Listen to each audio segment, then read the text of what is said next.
starting to rhyme. Reading comics, toys are hella sick, hella whacking it. Taking bad hits, taking bad hits.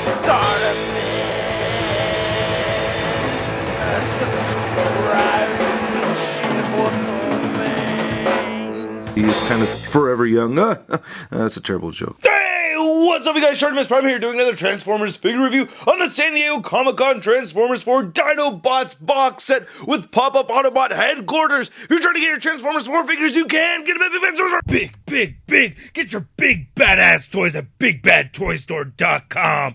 Click the link in the description below. So the packaging for this thing is pretty big. On the front we have Grimlock right here in his G1 color scheme, or I guess, yeah, more G1 color scheme than how he looked in the movie.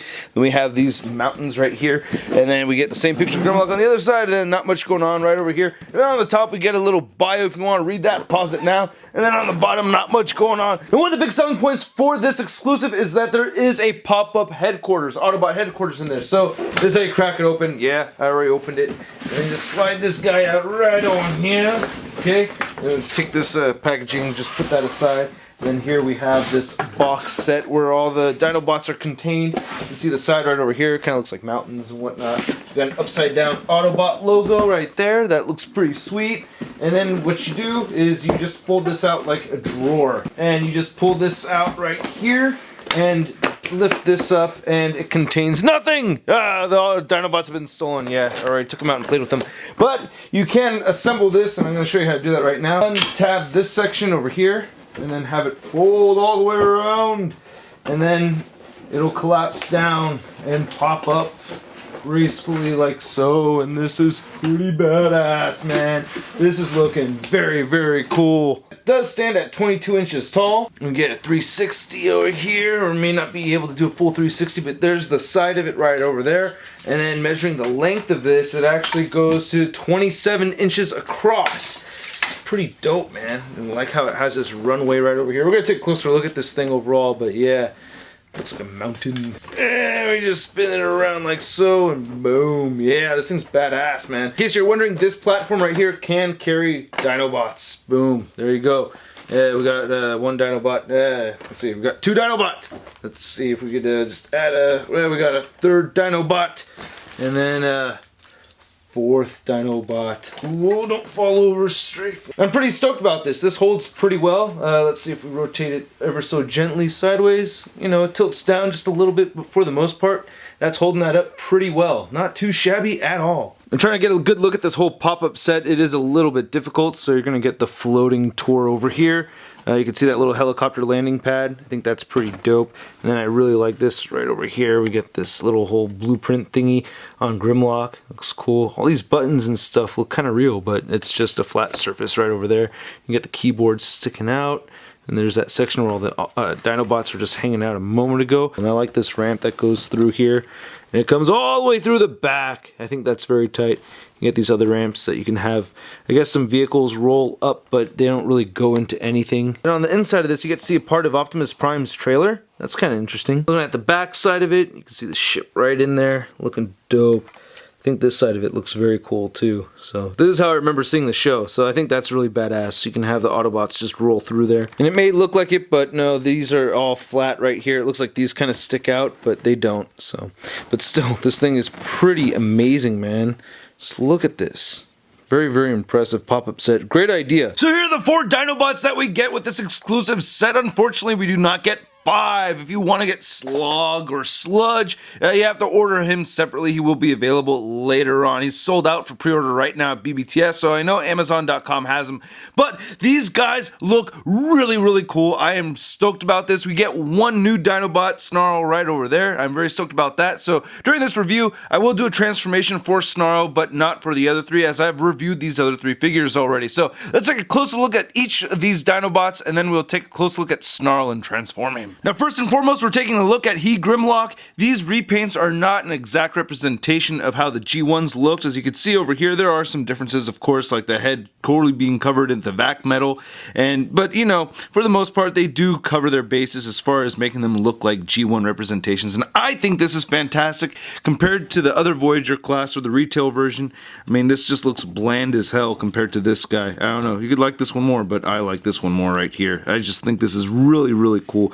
I love the vac metal. I really like this red vac metal over here. It doesn't really chip off on me or anything. I've actually experienced that only on the Snarl figure. I like this translucent gold that kind of reminds me of the G1 neck that we had on Grimlock, and then we get that right there on the neck too. So I think this looks great. I like the silver paint right here. I just love how this looks overall. I just think this is superb. Really beautiful stuff, man. Even though the blue right over there about the tail, this is just really, really nice. How could you not like this, man? I just think this is wonderful. And it still maintains his chomping function. So now that we've seen Grimlock in this painted dino mode, let's see how he looks in his robot mode. Will you take us away, Bumblebee? Oh my beachy goodness, this thing is so sick, man. Just look how badass that looks. Damn. That is awesome. I'm really digging it a lot. And then compared to the G1 version, again, same picture. But yeah, you can see he has the black head over here. And you can see he follows the paint scheme a little bit. You know, it's not dead on. Just have to give one quick scan looking down this Grimlock. It is just badass. And they repainted his mace differently too. There's an Autobot logo right on his belly. He has a gray with those blue little pieces right there, and then he has a chromed out feet. I still think this retail version looks cool, but seeing these G1 colors on the newer Grimlock, oh, it just rocks a geek spot so hard. And second, we have Slug over here, looking very cool. Not too reminiscent of how his G1 look had. As you can see, the difference right here, he has chrome all the way through on his head, whereas the G1 version did have the clear gold plastic. I like that we have this Autobot logo right there. I think that looks pretty dope, and they did give him the red horns. He has the yellow eyes right over there. We get some chromed feet, a little bit of chrome blue on top of there as well, metallic blue anyway. Then we get some of this flat gold right over here on the tail and stuff. I just think this is really cool. Overall, these are all pretty badass looking. And here he is compared to his purple version. So yeah, Slug or Slag. Anyway, did I say Snarl again? Please don't tell me I said Snarl again. But anyway, let's get Slug or Slag into his robot mode. Will you take us away, Bumblebee? Again, I'm really digging what I'm seeing here. I really like this a lot, especially with this knight design that they all have, you know. They've given them all this knight kind of look, this medieval knight look, and having all this chrome or vac metal around all over the place just really works. I just really love this. This is just incredible, man. I didn't show the swords off earlier because I don't like attaching these to him when he's in his dino mode, but they look pretty good when you see him right over here, and I like that they're actually painted, unlike the original version. And you can see right over there, they gave him the clear plastic for his head, and he still has red painted for his eyes. Again, Autobot logo right there. The vac metal just looks great. Came out really nice on the arms over here. They made his main torso section red. And then we get some of that gold paint mixed in right there with the gray. And here's the exclusive Slug compared to his retail version, as you can see right over here. And then to see how Slag looks side by side to his G1 version, you can see that. So that, you know, I don't really think this one really covers the paint scheme as well compared to the others, but it's still pretty awesome. Now here's Strafe with his G1 swoop colors. In the cartoon he was blue, but this is red like the original G1 toy, as you can see right over here. I really think that this one though, this figure in particular, really represents the G1 color scheme or the plastic choices more than any of the other Dinobots from this set. For instance, we have the clear heads over here and the yellow eyes. We get the Autobot logos. We get those clear swoop batas right there. Yeah, little swoop those. We get these little decals right over here. Optibottomus did a great review comparing all of these G1 repaints to his original G1 figures, you know, because I don't have all of them. I only have Slag and Sludge. Oh, poor me with all the figures that I have. I'm missing the... And comparing Strafe to his original blue version over here, you know, same exact molds, but, you know, of course, different paint apps and everything. So, yeah, again, I still like how this looks over here. Now let's get Strafe transformed into his robot mode. Will you take us away, Bumblebee? Like, very cool, man. I'm really digging all of these. Now, this is properly transformed. I actually prefer to have them transformed in a way where you can't see the heads over here, like swing them back like that. And you can see the chest plate a little bit. They have a little bit of silver right over there. But, you know, just to correctly transform it, it is supposed to be like this. And then to compare him to his blue version, you know, the regular retail version, it still looks pretty cool. Like I said, I don't mind the blue version, but I do really like this G1 look.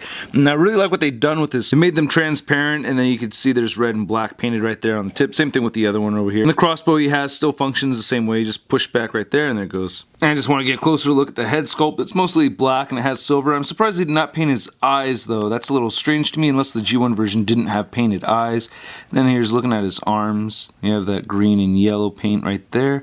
And And there are the legs. Not too crazy. But yeah, man, I'm really digging this a lot. And as Optibotimus had mentioned, they did keep the decals consistent on the very back. Then comparing them to the actual G1 swoop, you could see the colors and the similarities and everything right over there. So yeah. Alright, let's get to the last Dinobot, the brand new Dinobot of Snarl. I really like this figure a lot. I've been waiting for the retail version to come out, which is supposed to mostly be all green. But this, whee, man, like I said, I'm just loving these G1 themed Dinobots, and this is just incredible. Get an idea what it looks like. The original G1, which I don't have, there it is right over there. You can see it's not dead on, but you know, and he also doesn't have the gold clear plastic for the head, but not a big deal. I mean, they got the gold spines and the gold tail, except for this part. Wish this part was made out of the gold chrome too, but I like how it kind of stands out too. You know, I mean, this is the weapon part of his tail anyway, so it's not terrible or anything at all, man. I really like it. I'm really digging this thing a lot. Just want to get a close look at his little head. There's a little head right there. And he does have jaw articulation, so that's pretty cool that you can move the jaw up and down.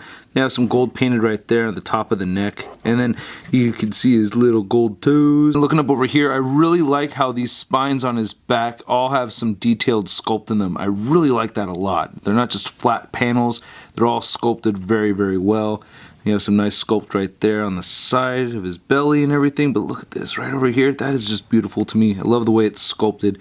Not just loving the chrome, loving the sculpt as well. Now, one thing I feel a little iffy about is this weapon that sits on top right there. You can see there's kind of like this slot right over here. You're supposed to plug this weapon right in there. As you saw a minute ago, it stands very tall. I think this looks better without the weapon in there. Now, Snarl's Dinobot mode does have some movement. We get a little bit of articulation, as I already mentioned earlier. We get the articulated jaw. And the head is on a hinge that can move down and up, and you can move this neck piece up and down too. And then his front legs over here can move forward and back, and they move in and out just a little bit. Then he has this hinge right over here for the knee, and on this side right over here, this pops off very easily. It's probably going to pop off once I get to the transformation. Then he has these hind legs that can't really move forward and back too much, just that much, and then they do bend at the knee. So you're not getting a whole lot of articulation out of this guy. Now, this is a deluxe class figure, so Snarl's about 7 inches across, and he's only at about 4 inches tall. Now, just like our other Transformers 4 Dinobots figures, this guy's not too difficult to transform, so let's get to it. Will you take us away, Bumblebee? Alright, so we already did the first part, which was remove this spine piece over here. And this actually transforms into a weapon, so you can hold that. I'll show that off later. And then what you want to do is you want to take the spines right here and split this open right in the back, revealing the culo of Snarl. And you can take this weapon out and put that right aside over there. And then the legs can be shifted upwards, like so. And then you can detach this front piece, and there's that little leg just popped right off. And it's only on the front left leg where that happens. It's kind of frustrating. But anyway, you're going to separate the legs, or his robot legs, downward, and you're going to attach the torso and get that to kind of click in. There it goes, and then you're going to split the front in half like that. And it's kind of funny, he has this fake head over here, which is really, really weird, but it makes a lot of sense actually, because when you transform this and you pull this, the actual head inward, and then move these feet down, there's on 2 hinges right there, so move that down. We get it standing up like that. It would look really weird without having this piece here. It would look really empty, so I actually think it's a great idea that they did that. And then you're going to take these back flaps, and there's this peg that sticks out right there, and you're going to attach that and peg that in. And you know, I gotta say, I really think this this new vac metal technology is actually working out so far. I guess time will tell, but so far I'm happy with it. So that's all pegged in. Then you can take this piece and move it backwards, and then split this apart over here, and then reveal the head of Snarl in his in his robot mode, not his dino mode. And then you want to rotate the biceps all the way around too. And he has some really weird looking hands. But yeah, there he goes standing up, and you could reattach this leg over here. What you're supposed to do with these legs, these dino legs, you're supposed to have them sticking upward and then kind of bend down, but yeah, this piece just keeps falling apart. And there we have Snarl all complete. So we got this leg positioned correctly over here, and then he's holding both of his weapons. I think this guy looks very cool. If you want to see the G1 theme for his robot mode, you can see that right over there. Not looking too bad. Not looking just like it, but again, you know, you can see it resembles it. I really like this a lot. I love seeing all this gold vac metal all over the place. And then here's the back side of the figure, looking pretty cool. Woo, look at that face sculpt. Yeah, that looks so sick. I really like that a lot. You can even see it has some teeth right there. They gave him the red visor. That is looking cool. And I really like you can see the Autobot logo right there. And it actually feels like it's sculpted on there. But I could be tripping. It could just be a decal. I like how this chest section is sculpted too.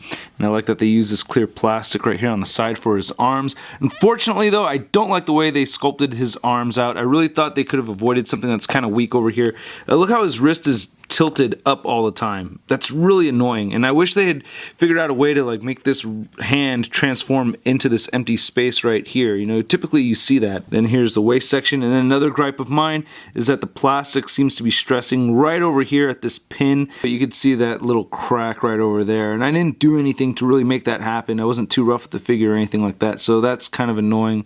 But nah, not a big deal. It doesn't seem like it's going to break anytime soon or anything. Here's looking at his big shiny gold legs and then his big red feet, and then you can see that fake head right there on the side, which makes sense that it's there. It doesn't really bother me. Now Snarl does have some decent articulation. His head can move side to side, so you get that movement right over there, and his head can't really look up, but it can look down just a little bit, so that's okay. His arms move outward. You can rotate them forward. He does have a bicep swivel over here, and he does bend at the elbow all the way in, and then the wrists can move side to side. He does not have a waist swivel. I wish he did have one. His hips can not move out more than that, yeah, and he can kick forward pretty far. He has an upper thigh swivel over here. For some reason on the right leg it's so tight that whenever I move that it just pops right off. That's very irritating. He bends at the knee over here, so it bends in more than 90 degrees. I like that. And then the ankles move down and up, and I guess due to the transformation you can move them back and forth, and there is no ankle pivot unfortunately. The top of those spines on his back, he's about 6 inches tall, and to the top of his head he's at 5.5 inches. And to compare him to an average action figure, here he is next to the Marvel Legends Big Time Letdown Spider-Man. And here's all 4 G1 painted Dinobots in their robot modes, and I think these all look fantastic. I'm very, very pleased with how these look.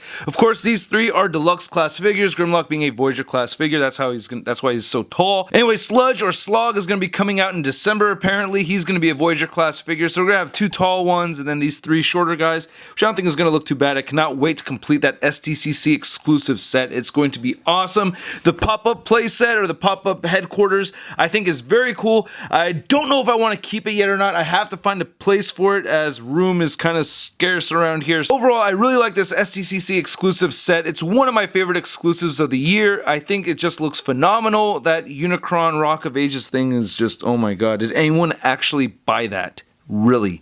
Did anyone buy that? You know, Hasbro, instead of making that, you could have made Sludge, you know what I mean? Given a Sludge instead of that entire thing. Anyway, I hope you guys liked my video. Hit the like button if you did, leave a comment, and don't forget to subscribe. And check out tformers.com for a full photo gallery of images. I'll catch you guys later.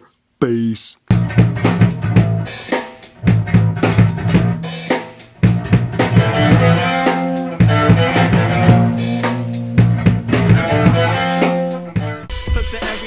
Gave it a spark. Welcome to Articulated Comic Book Art. That's crispy. Now this is a whoa.